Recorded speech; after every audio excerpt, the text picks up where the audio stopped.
नमस्कार दोस्तों, रोहतक की आवाज़ और हरियाणा जागृति का साझा कार्यक्रम लेकर हम आज कितलाना टोल पर जा रहे थे। जो बिहानी से दादरी रोड है, उस मेन हाईवे पर पास एक रूपगढ़ गांव है। उस नीमड़ी गांव के कुछ ग्रामीण यहाँ एकत्रित हुए हैं। इनसे जानते हैं क्या मसला है कि इन्होंने लिखा हुआ 17 जून 2021 से बिजली के खंभे खेतों में बिना मुआवजा बिना सूचना के जो है उसके कारण इन्होंने अनिश्चितकालीन धरना दे दिया है। ये किसानों के साथ एक तो आंदोलन चल रहा है बॉर्डरों पर, टोलों पर, एक ये धरना यहाँ लगाया है जो लाइन जो बिछ रही है उसके विरोध में। ये जो लाइन है आपका मुआवजा नहीं मिला जी? हाँ, ये जो लाइन निकल रही है इनका हमें मुआवजा नहीं मिला। हमारा ऐसा धरना एक 5 साल पहले भी चला था, तो उस टाइम आप देख सकते हो मेरे सामने बिल्कुल पावर ग्रिड है और ये कितनी लाइनें निकली हुई हैं, इनका नाम मात्र का मुआवजा दिया गया है। और फिर जो 5 साल पहले उस टाइम कमिश्नर साहब थे, वो मौके पे है जो हिसार होता था उस टाइम कमिश्नर हमारा, तो उन्होंने आके देखा कि भी इस गांव की हालत बहुत ज़्यादा बुरी है और पावर ग्रिड के आसपास के जो गांव हैं इनको 5.5 लाख रुपए पर टावर का और 50,000 रुपये 1 एकड़ के उसके लंबाई के तारों के दिए जाए। तो उस टाइम इन्होंने वो समझौता मान लिया। उसके बाद फैसला हो गया। फैसले के बाद ये कहा था कि आगे कोई लाइन आएगी इन गाँव में से तो उसका मार्केट वैल्यू के हिसाब से मुआवजा दिया जाएगा। और आप ये जो 4-4 लाइन 2-2 लाइन एक साथ ला रहे हो, इनको एक टावर के ऊपर करके लाओ जिससे किसान की ज़मीन ख़त्म हो, कम खराब हो। तो ये कितने गांवों की जो समस्या है यहाँ, जो आसपास के किस किस गांव से लेकर कहाँ तक की समस्या है ये आलवास, पलादगढ़, नीमड़ीवाड़ी, ढाणा, नरसान, अजीतपुर, कितलाना, गौरीपर, रूपगढ़, जिरवाई, नंदगांव और ये नवा दिराना, विशेष करके इन गांव में सबसे ज़्यादा नुकसान है।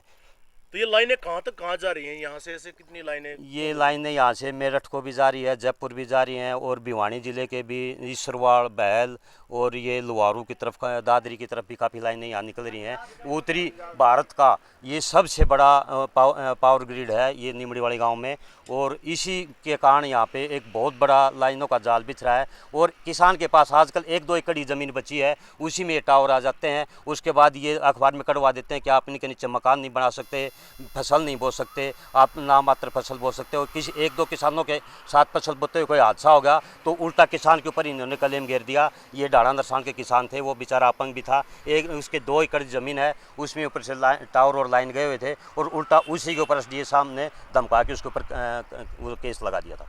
आप इस समस्या को लेकर किस किस प्रशासन अधिकारी से मिले आप? हम इस समस्या को लेकर विपक्ष, उस टाइम विपक्ष में होते थे और अब दुष्यंत चौटाला जो उप मुख्यमंत्री उनसे ही मिल चुके हैं।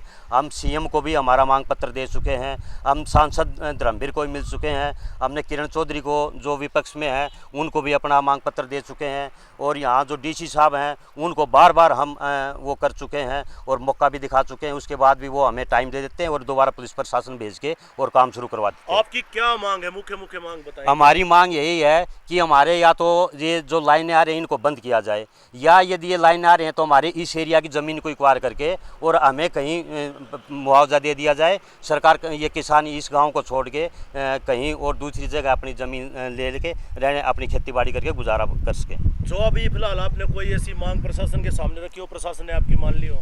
नहीं, प्रशासन ने हमारी मांग पर अभी तक कोई गौर नहीं किया। हमें गोली दे देते हैं और टाइम निकाल के दोबारा पुलिस फोर्स भेज के काम शुरू करवा देते हैं। हमारी कोई अभी तक प्रशासन ने हमें आश्वासन ये नहीं दिया कि हम आपका बात जायज़ है। और हम तो ये करें जो पीछे समझौता हुआ था हमारा, उसी समझौते पे भी आ जाएंगे, उस समझौते पे भी नहीं आ रही, अब उसको ही मना कर रहे हैं। और एक दूसरी सबसे बड़ी बात, जो ये अधिकारी हैं अपने चहेतों की ज़मीन आ जाती है उसको बचाने के लिए लाइन को डाइवर्ट करवा देते हैं और बाद में फिर लाइन को वैसे किसानों के खेतों में निकाल देते हैं, और अपने चहेतों की बिल्कुल ज़मीन इन्होंने बचा रखी है और उसका मेरे पास प्रूफ है, हम प्रूफ भी दे देंगे। बिल्कुल, आप प्रूफ के साथ करें ये बातें? हाँ बिल्कुल, मैं प्रूफ के साथ है और कोर्ट में, इस न्यायालय में हम जाएंगे। यदि हमारी सुनवाई होगी तो हमें वही एक आशा की किरण है, बाकी हमें कोई उम्मीद नहीं लग रही। तो यहाँ आपके साथ कितने गांव के लोग बैठे हुए हैं? अब यहाँ पे हमारा ये चौगामा है विशेष करके, इसमें 7-8 गाँव आते हैं और ये 7-8 गाँव के किसान यहाँ पे हमारा धरना परसों से ही शुरू हुआ है और इसमें हम इस पे संख्या लगातार बढ़ती जा रही है। और जब तक हमारी मांग नहीं मानी जाएंगे तब तक हम यहाँ पे आर पार की लड़ाई करने के मूड में यहाँ बैठे हैं। एक बार अपना परिचय बताएंगे, क्या नाम है, कौन सा गांव है, क्या आपके पास कोई पद वगैरह है, यूनियन के हो या वैसे ही? मैं राकेश आर्य, जिला प्रधान भारतीय किसान यूनियन चटूनी, और मेरा गाँव नीमड़ीवाड़ी गाँव है। तो आप लोग जो है इनकी समस्याएं उठा रहे हैं? हाँ बिल्कुल, हम ये मिलके, जिसमें मैं ही प्रभावित हूँ और बाकी यहाँ हमारे ये जो 1 दर्जन गांव हैं, कोई भी घर ऐसा नहीं बचा जिसके खेत में टावर या लाइन नहीं गई हो, सभी प्रभावित हैं। और आने वाला समय तो ये होगा 2-3 साल में किसी के घर या खेत में ऐसा नहीं होगा कि आजकल गांव में तो ज़मीन बची नहीं और प्लाट लेने के किसानों का ब्यूत नहीं है, वो अपना खेत में ही घर बना लेते थे। तो यहाँ इतना जाल बिछ के आप देख सकते हो कि यहाँ खेत में रहने लायक जगह छोड़ी नहीं, क्योंकि ये इनकी कंडीशन है कि आप 64 मीटर तक कुछ बना ही नहीं सकते मकान में। तो 64 मीटर जब एक खेत में 1 एकड़ में आ जाती है तो आप बताओ कहाँ मकान बनाने के लिए जगह बचेगी। तो अंत में क्या अपील करना चाहेंगे आप सरकार से, प्रशासन से? मैं सरकार से, प्रशासन से ये अपील करूंगा, आप गरीब किसानों की सुने और इनकी जो मांग है इसको बिल्कुल आप मौके का मुआयना कर सकते हो। पीछे भी अधिकारियों ने कर लिया है, यहाँ पे रहने लायक जगह नहीं है। इनमें से इतनी वेव निकलती हैं, WHO ने बता दिया, जहाँ पे इतनी तरंग निकलती हैं, यहाँ पे रहेंगे तो आने वाले जो ये बच्चे हैं, ये जो 2-3 पीढ़ी होंगी उनके बाद उनका DNA ही खत्म हो जाएगा, इतनी भयंकर किरणें निकलती हैं। तो या तो हमारी ज़मीन एक्वायर करे या हमें मार्केट वैल्यू के हिसाब से हमारा खेतों का मुआवजा दिया जाए। आपने ये लिखा हुआ कि बिना मुआवजा दिए कैसे लाइन बिछ सकती है? हाँ बिल्कुल, मैं कह रहा हूँ, मेरा विवाद हुआ है खेत में हमारा। जब धरने पे बैठे थे हम कितलाना टोल पे, तो उस टाइम पता चला पीछे से आगे पुलिस फोर्स लेके नरेश मोर SDO है हरियाणा बिजली वितरण निगम का, उसने बिल्कुल बाइट दे रखी है, फेसबुक पे बोल रखा है सामने कि हम बिना मुआवजा दिए ही लाइनें निकलेंगी। हम फसल का मुआवजा देते हैं और फसल खेतों में होती नहीं, जब ये लाइन निकाल देते हैं तो बताओ अब ये बिना मुआवजा दिए हो गया। अब ये लाइन निकाल रहे हैं, यहाँ पे फसल है ही नहीं, तो बताओ बिना मुआवजा दिए लाइन होगी, फसल कितने की होगी? ये नुकसान मान ले फसल 20,000 की होगी, 25,000 की होगी, तो सारी उम्र का ये कंडीशन होगी लाइनों की इनकी, तो इसमें फिर क्या कहाँ जाएगा किसान?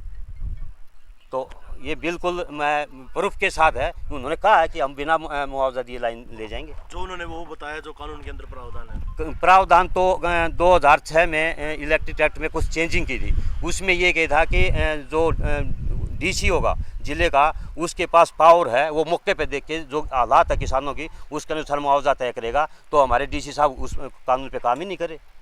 तो आप DC साहब से मिले नहीं? बिल्कुल मिला हूँ, DC साहब ने, हमारी कमेटी मिली है। वो कहते हैं आज पावर ग्रिड वाले नहीं आए, आज हरियाणा बिजली वितरण निगम वाले नहीं आए, आपकी नेक्स्ट तारीख करेंगे। फिर लॉकडाउन लग जाता है, कभी बिजी हो जाते हैं, कभी CM की वाला मीटिंग है वहाँ जा रहे हैं, तो हमें टाइम ही नहीं दे रहे। परसों DC साहब ने पूरा दिन हमें बैठाया रखा, तहसीलदार साहब आगे ज्ञापन लेने के लिए, बोले आपकी मीटिंग करवाएंगे, पीछे से काम शुरू करवा दिया।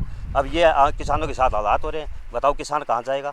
तो कब तक बैठे रहेंगे आप ऐसे ही धरने पर? जब तक हमारी मांग नहीं मानी जाएगी तब तक हम यहाँ बैठे, और यदि नहीं बैठे तो हमारे पास कोई चारा नहीं है। ये इस एरिया के किसान तो बिल्कुल गुजर चुके हैं और उनका तो आखिरी हथियार है, वो मर चुके हैं, मरते हुए लड़ाई लड़ रहे हैं हम तो।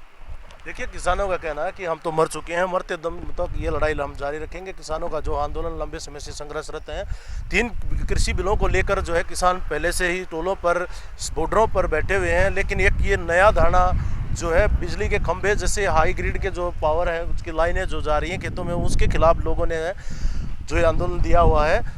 कमेंट करके बताना इनका आंदोलन सही है या गलत है। जब तक बने रहिए हमारे चैनल के साथ। बहुत बहुत धन्यवाद।